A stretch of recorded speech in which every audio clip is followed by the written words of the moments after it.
Hola, bienvenidos a Esquina Literaria. Estoy leyendo este libro, Los filósofos y sus vidas, para una historia psicológica de la filosofía. Estoy leyendo la vida de Schopenhauer, esta es la cuarta parte y espero que les esté gustando.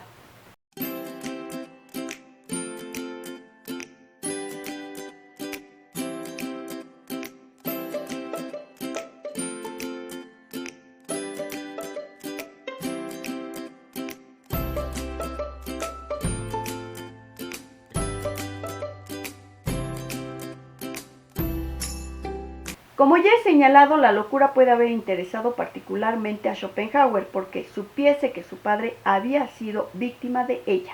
Parece que en el periodo precedente a su presunto suicidio, su padre había ido progresando tanto en su sordera como en su susceptibilidad y violencia. Ya con una conducta claramente excéntrica, esta se hizo más obviamente tal cuando se vio afectada por extraños fallos en la memoria.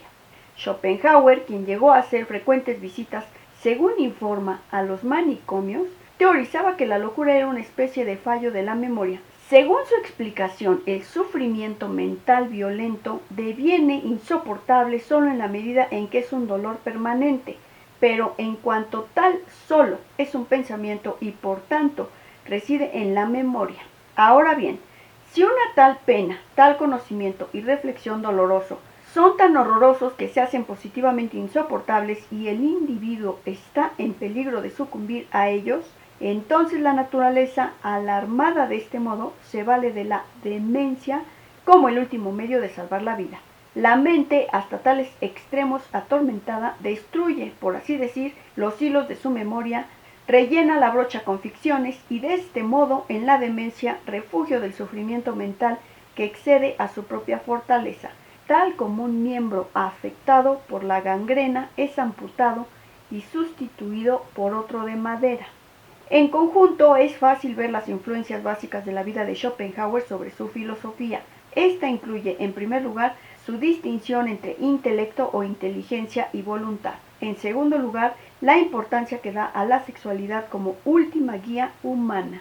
En tercer lugar, su metafísica de la música, en cuarto lugar su doctrina del genio y en quinto lugar su elogio de la muerte. Voy a referirme brevemente a cada una de estas influencias por separado. En primer lugar, pues intelecto y voluntad. Para Schopenhauer, el intelecto considerado como un elemento metafísico es adventicio o secundario, aunque de una obvia importancia práctica. Según él, el hijo hereda su intelecto de la madre. Esto es cierto, aunque las mujeres, pues en general son más débiles, no exhiben su intelecto en el grado en que las circunstancias favorables les permiten desarrollarlas a los hijos. Los ejemplos en que los hombres parecen heredar sus dotes intelectuales de sus padres son meramente accidentales. En contraste con el intelecto, la voluntad, dice Schopenhauer, es el verdadero ser interno, el núcleo, el elemento radical en el hombre. Debería, por tanto, suponerse, como la experiencia de hecho confirma, que el hombre hereda su naturaleza moral, su carácter, sus inclinaciones, su corazón del padre. La relación entre padre e hijo, en opinión de Schopenhauer, es más íntima que entre hijo y madre. Entre padre e hijo existe efectiva identidad de ser, que es la voluntad, pero entre madre e hijo existe mera identidad de inteligencia e incluso está sujeta a ciertas condiciones. Entre madre e hijo puede darse el más grande contraste moral, entre padre e hijo solo uno intelectual. Schopenhauer encuentra confirmación adicional de que la herencia moral procede del padre en ejemplos tales como los de Orestes y Hamlet. Por consiguiente, dice, el hijo aparece como el representante moral y vengador del padre, mientras que sería repugnante y absurdo para él aparecer como lo opuesto, el representante moral y vengador de la madre. A la objeción de que algunos hijos no muestran ningún signo de haber heredado el carácter de sus padres, Schopenhauer responde brevemente que la paternidad es incierta. También es posible, dice, que un carácter aparentemente no procedente del padre se cree debido a que no la voluntad, sino los motivos que ponen en movimiento la voluntad son heredados del intelecto de la madre. El texto de Schopenhauer demuestra que intenta apoyar sus opiniones mediante ejemplos empíricos, pero estos están claramente elegidos para apoyar aquello en que en cualquier caso él cree.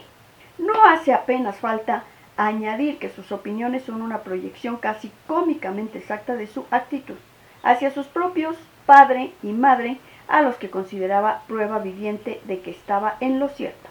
Por supuesto, lo corriente ha sido que las madres se ocupasen de la educación del hijo y los padres de su profesión, en cierta burda correspondencia con la doctrina de Schopenhauer, pero parece particularmente falso sostener, como él hace, que el carácter no se ve afectado, salvo superficialmente, por la madre.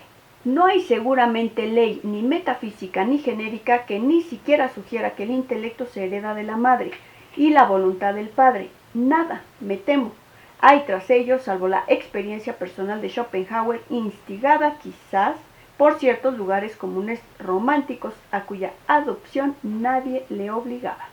La importancia concedida por Schopenhauer a la sexualidad tiene una base biológica más plausible. Biológicamente hablando, no es difícil sostener que la sexualidad es la meta última de casi todos los esfuerzos humanos, pero a Schopenhauer le interesa exponer la sexualidad con una luz poco favorable, y por tanto sigue diciendo, tiene una influencia desfavorable sobre los asuntos más importantes, interrumpe a cada momento las más serias ocupaciones y a veces lleva a la perplejidad, incluso a los más grandes espíritus. Todos los días hunde y trama las más complicadas peleas y disputas, destruye las más valiosas relaciones y rompe los lazos más fuertes. Schopenhauer dice en su estilo resueltamente biológico, los genitales son el foco real de la voluntad y están por lo tanto en el polo opuesto al cerebro. El representante del conocimiento, esto es, al otro lado del mundo, el mundo de la representación. Los genitales son el principio conservador de la vida, asegurándole una existencia infinita en el tiempo. Para situar este acento sobre la sexualidad en el contexto de la vida personal de Schopenhauer, debe recordarse que su impulso sexual fue fuerte. Dice incluso en la infancia, su sexualidad le producía infinitos sufrimientos. La experimentaba como una desgracia inmediata, cuyo efecto intentaba mitigar mediante su ocupación en los negocios, en la lectura, el teatro, la flauta, largos paseos y la navegación. Pese a todo, caería en la tentación y reaccionaría con disgusto y depresión. Se sintió feliz, por tanto, con el debilitamiento de su impulso sexual. Su filosofía se concentra en la recomendación de lo que él encontraba tan difícil, una vida de abstinencia. La metafísica de la música de Schopenhauer refleja indudablemente su propia experiencia. Como admitía, su conocimiento teórico de la música se reducía a un único manual. Su ideal musical era Rossini. Dijo, admito y me encanta Mozart, y voy a todos los conciertos en que se ejecutan sinfonías de Beethoven, pero cuando uno ha oído mucho a Rossini, todo lo demás se le hace pesado por contraste. Protestó amargamente contra Wagner, a quien llamaba un poeta y no un músico, pero su actitud hacia Wagner era más completa de lo que una superficie parece, y en último término es posible que no estuviera tan distante de él. Pero fuesen cuales fuesen sus favoritos, la música fue esencial para él a lo largo de toda su vida. Se sentaba inmóvil y con los ojos cerrados durante toda una sinfonía de Beethoven y luego se marchaba en el momento en que concluía para evitar la dilución del efecto por la inferior música que seguía. Parece cierta la suposición de que nunca consideró la música como exaltante, a menos que la experimentase él mismo como tal, como según su descripción un paraíso familiar pero remoto, fácil de aprender pero inexplicable, con la capacidad de reproducir todas las emociones de nuestro ser más íntimo, pero careciendo totalmente de realidad y lejos de todo dolor. Espero que les esté gustando la lectura de este libro, Los filósofos y sus vidas, para una historia psicológica de la filosofía. Estamos leyendo la vida de Schopenhauer.